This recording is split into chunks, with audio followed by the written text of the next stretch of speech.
Hello friend, कैसे हैं आप? आई होप आप अच्छे होंगे और अच्छे तरीके से पढ़ाई कर रहे होंगे। आज हम लोग इस वीडियो के माध्यम से क्लास 10th के द्विघात जो चैप्टर है द्विघात समीकरण, उसके ऑब्जेक्टिव प्रश्नों को देखेंगे। ये ऑब्जेक्टिव ऐसा ऑब्जेक्टिव होगा जो आपके एग्ज़ाम में प्रश्न पूछे जाएंगे। इससे मेरी यकीन मानिए, द्विघात समीकरण से अगर कोई भी प्रश्न पूछेगा और ये वीडियो आप देख लेते हैं तो आपका ऑब्जेक्टिव का प्रश्न नहीं छूटेगा। ठीक है। इससे पहले जितने भी चैप्टर हैं मैंने उसका वीडियो इस पे अपलोड कर दिया है। यदि आप नहीं देखे हैं तो लिंक डिस्क्रिप्शन में दे दिया गया है, आप जाके देख लीजिएगा। चलिए इस वीडियो को शुरू करते हैं। देखिए, सबसे पहली बात कि द्विघात समीकरण, तो द्विघात समीकरण कहते कैसे हैं ये सब तो अभी हम थ्योरी पार्ट में पढ़ चुके हैं। यहाँ पे सिर्फ हम क्वेश्चन का डिस्कशन करेंगे। तो निम्न में कौन सा द्विघात समीकरण है, निम्न में कौन सा द्विघात समीकरण है। तो ये प्रश्न को पढ़ने से पहले कुछ बात है ऐसी जो आपको जानना बहुत ज़रूरी है।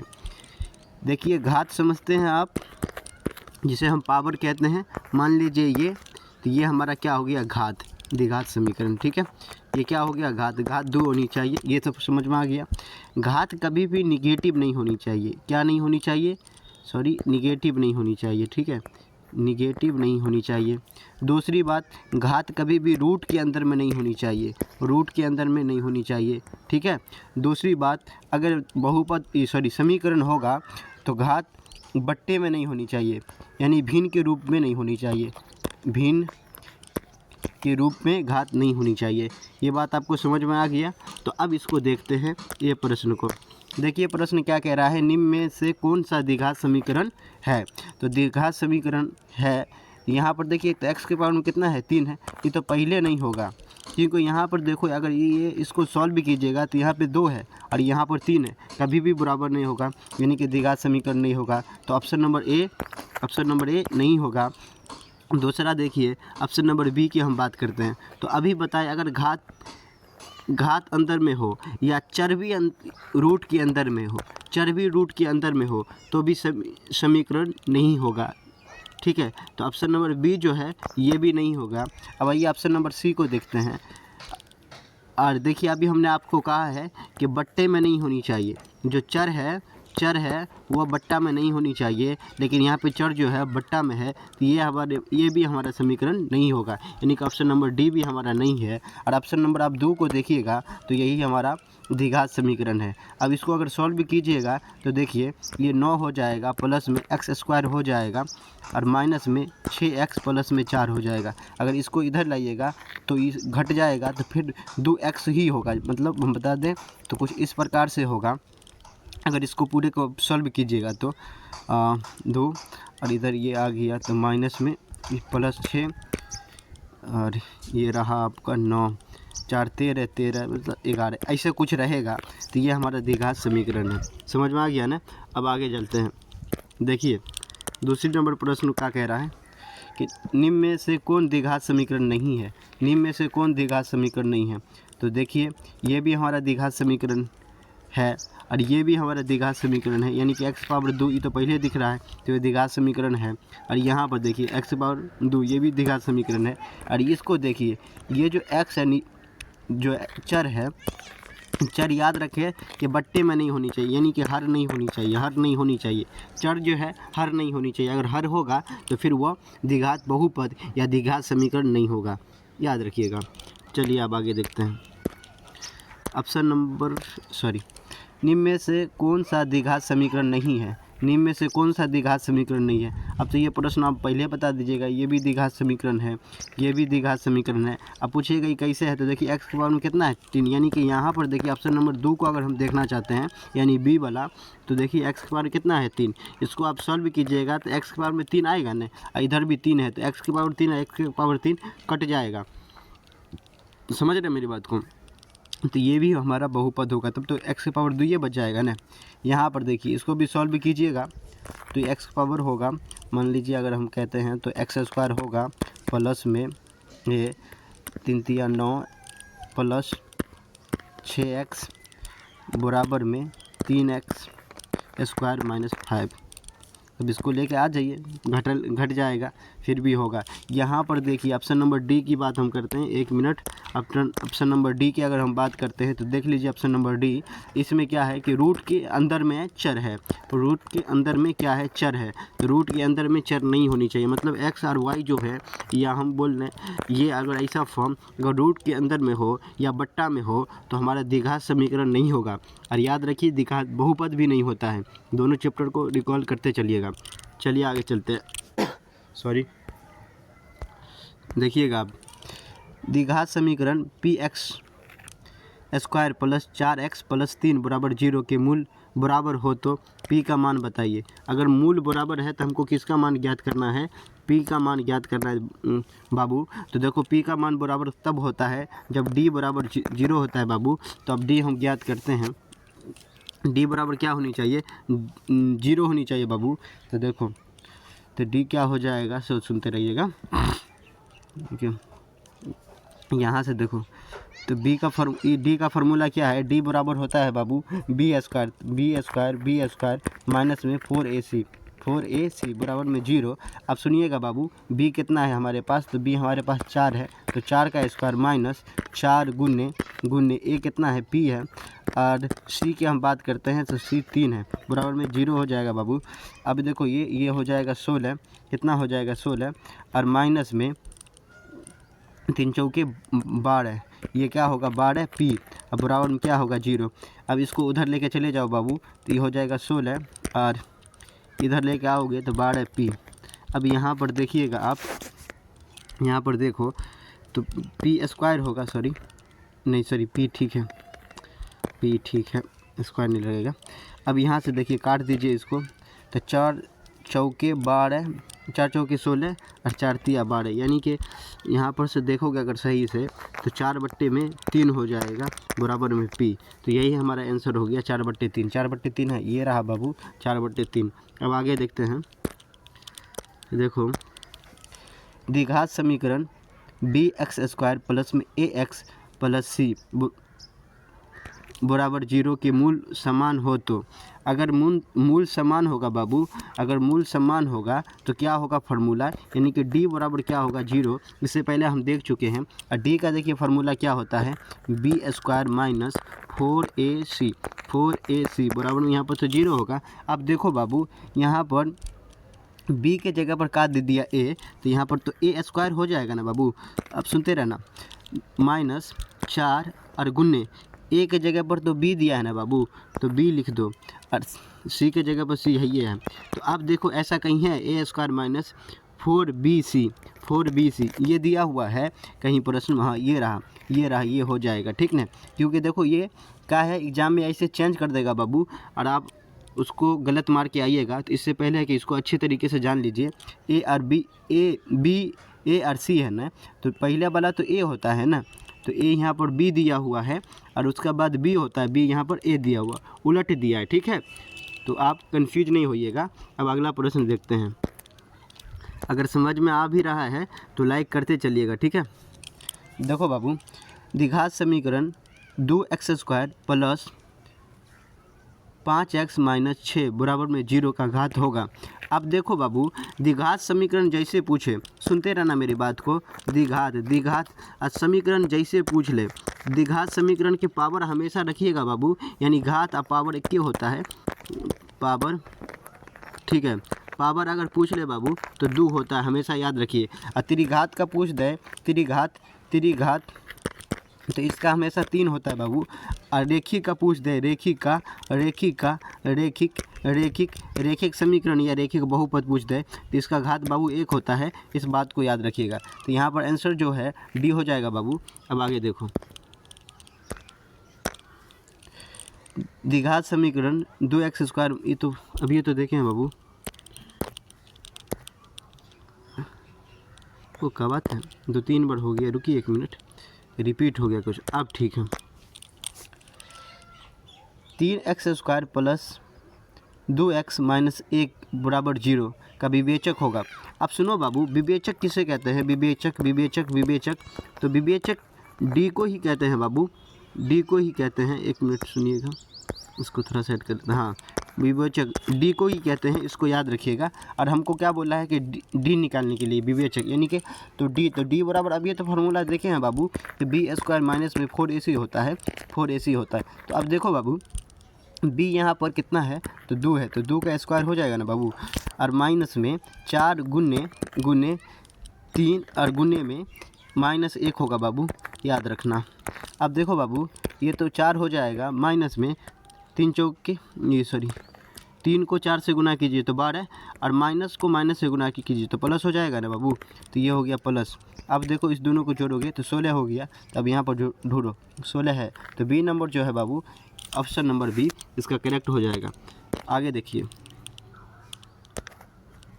देखो बाबू वीडियो थोड़ा सा अगर लंबा भी रहे ना तो इसको देख लिया करो। अगर देख लोगे ना तो मेरे यकीन मानिए आपका जो चौथा नंबर जो चैप्टर है द्विघात समीकरण, उससे आपका प्रश्न ऑब्जेक्टिव नहीं छूटेगा बाबू। द्विघात समीकरण 2x² माइनस 4x प्लस 3 बराबर क्या है 0 का विवेचक ज्ञात करना। तो ये हम क्या करते हैं बाबू, इसको हम एक बात बताते हैं, यहाँ पर विवेचक माइनस दे दिया है, लेकिन याद रखना अगर प्रश्न में, अभी हम पहले इसको सॉल्व करते हैं, उसके बाद हम थोड़ा इस पर डिस्कशन करेंगे, इस बात को जानिएगा। ये तो एग्ज़ाम में गड़बड़ा दीजिएगा आप, ये गलती भी है।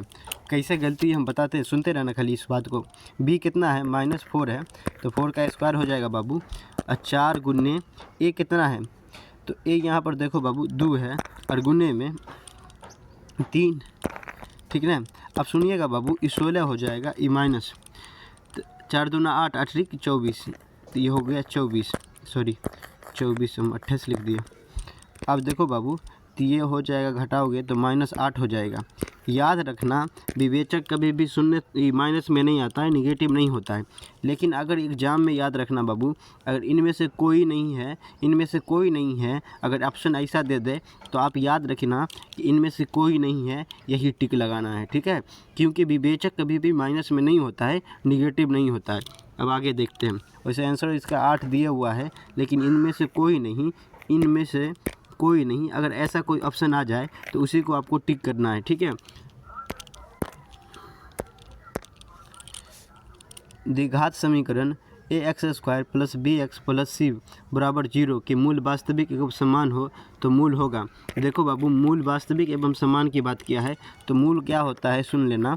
मूल तो मूल होता है -b/2a, ठीक है। -b/2a, देखो -b/2a है, ये रहा, ठीक है।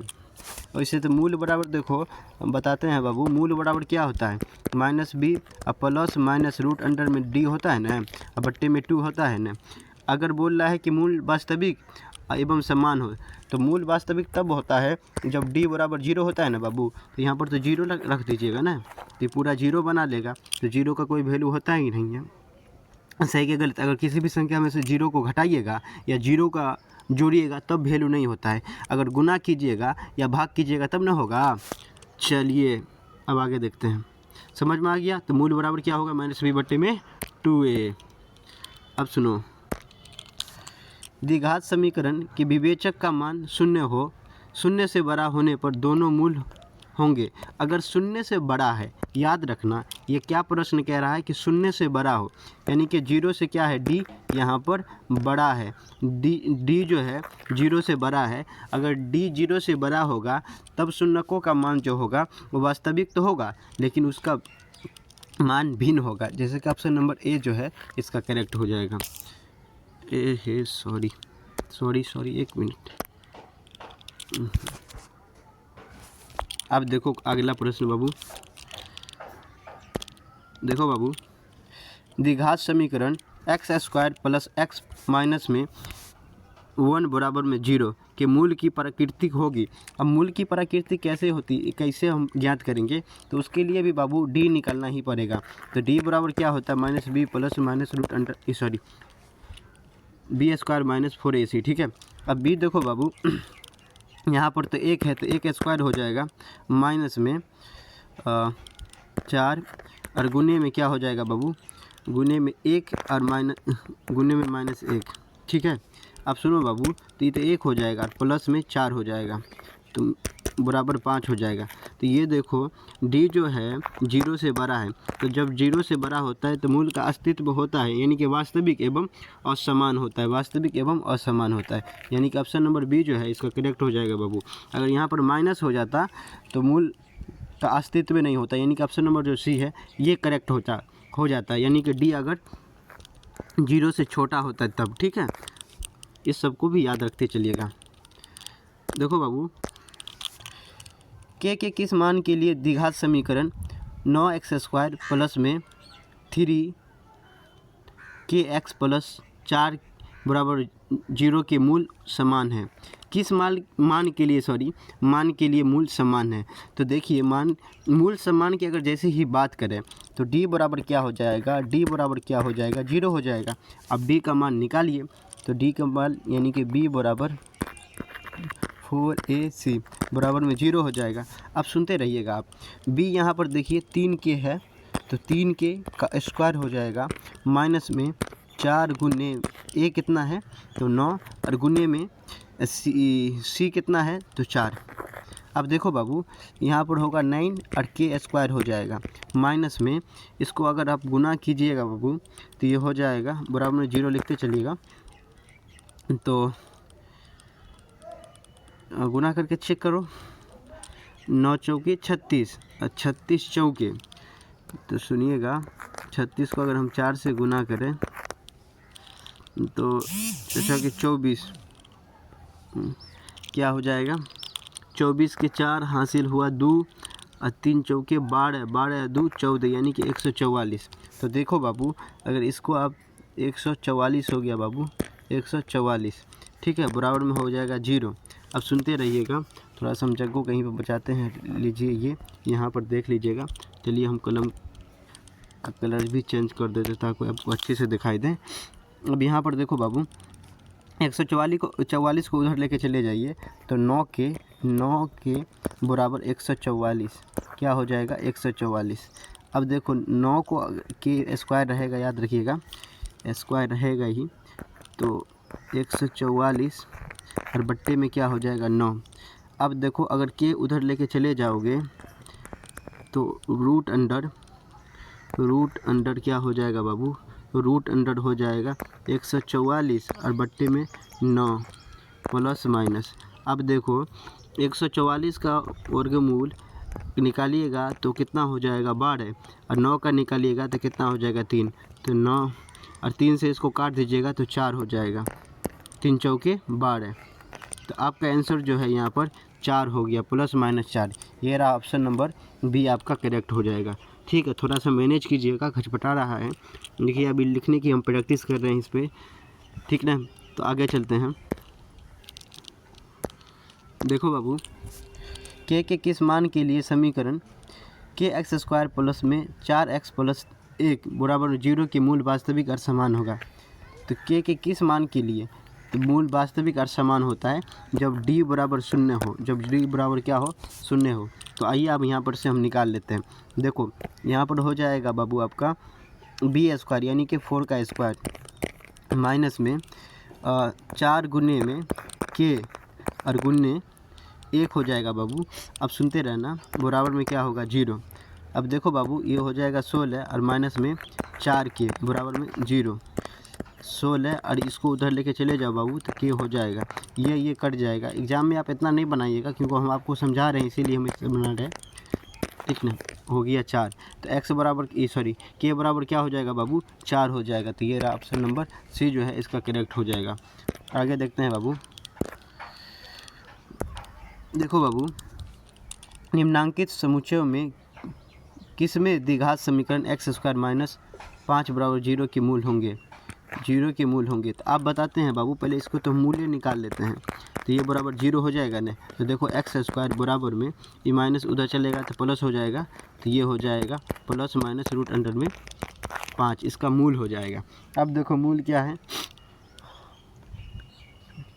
ठीक ना। मूल तो रूट अंडर 5 कैसी संख्या है, रूट अंडर 5 कैसी संख्या है, तो एक अपरिमेय संख्या है ना। तो पूर्णांक संख्या ये नहीं देगा, परिमेय संख्या ये भी नहीं होगा, प्राकृतिक संख्या ये भी नहीं होगा, अपरिमेय संख्या, यानी कि ऑप्शन नंबर सी जो है बाबू इसका करेक्ट हो जाएगा। ठीक है, देखो 17 नंबर का प्रश्न, यदि द्विघात समीकरण x square minus P x plus 4 बराबर 0 की मूल बराबर ही है तो पी होगा। तो पी क्या होगा? मूल अगर बराबर है तो पी क्या होगा? आप बताइए। तो पी क्या होगा आप बताइए। तो आप निकाल लीजिएगा इसी फॉर्मूला पर बाबू। डी बराबर क्या होता है? 0, क्योंकि इससे पहले भी बता दिए हैं। अगर नहीं बनेगा बाबू तो आप कमेंट कीजिएगा। वैसे आंसर ये बी होगा। ठीक है, एक ही सवाल को बार बार बनाना उचित नहीं है बाबू। द्विघात समीकरण a x square plus b x minus c बराबर 0 की मूल वास्तविक और बराबर होने की शर्त क्या होगा? मूल वास्तविक और बराबर होने की शर्त, तो देखो बाबू डी बराबर क्या होनी चाहिए? 0। तो अगर ऐसा नहीं है ऑप्शन में तो अब इसका डी का फार्मूला देख लो बाबू। बी स्क्वायर माइनस में 4ac होता है बाबू, बराबर में क्या हो जाएगा? 0। अगर ऐसा है तो देख लो ये रहा। ठीक है, अब आगे चलते हैं।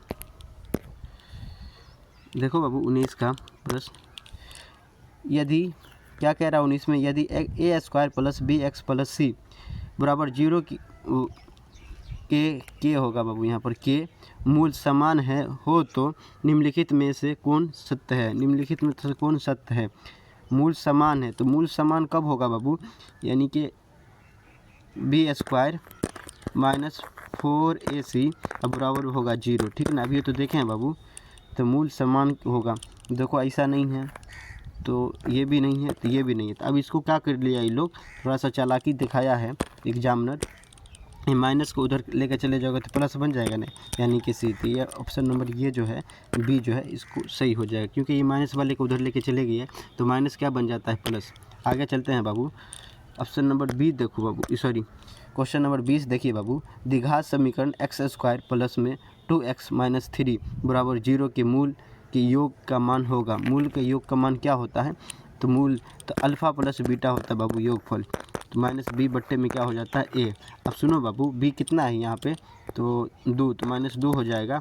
अब बट्टे में ए तो 1 हो जाएगा। कुल मिला के जो आपका आंसर आएगा बाबू वो -2 होगा आंसर। ठीक है, तो -2 ये रहा आपका ऑप्शन नंबर ए। चलिए, ऑब्जेक्टिव बस इतना ही था। ऑब्जेक्टिव ख़त्म हो चुका है बाबू। अगर इतना पढ़ लेते हैं तो आपको ऑब्जेक्टिव का एक भी प्रश्न नहीं छूटेगा। तो आप बताइएगा कि ये वीडियो कैसा लगा, और बाकी जो नए नए साथी आप है आपके ग्रुप में उन तक की भी वीडियो को पहुँचाइएगा। मैं फिर से एक बार बात बता दूँ कि इस पर बहुत जल्दी एक ऐसा वीडियो हम डालने वाले हैं जिसमें एक ही वीडियो में पूरे के पूरे मैथ का ऑब्जेक्टिव और प्लस सब्जेक्टिव दोनों वीडियो हम डाल देंगे एक वीडियो में। तो इसीलिए भी इस चैनल को सब्सक्राइब कर लीजिए, और उसके बाद एग्ज़ाम दे के आइए अनसब्सक्राइब कर दीजिएगा। कोई फ़र्क नहीं पड़ता, कुछ मुझे सब्सक्राइबर की कोई ज़रूरत नहीं है, क्योंकि मैं आपको पढ़ाना चाहता हूँ भाई। आप मेरे छोटे भाई के जैसे हैं। तो बस इस वीडियो को देखिए, और अभी समय है, आप घर पे पढ़िए जितना हो सके। ठीक है, तो फिर मिलेंगे हम कोई दूसरे वीडियो में। तब तक के बने रहिए, जहाँ पे है वहीं पे रहिए और पढ़ते रहिए।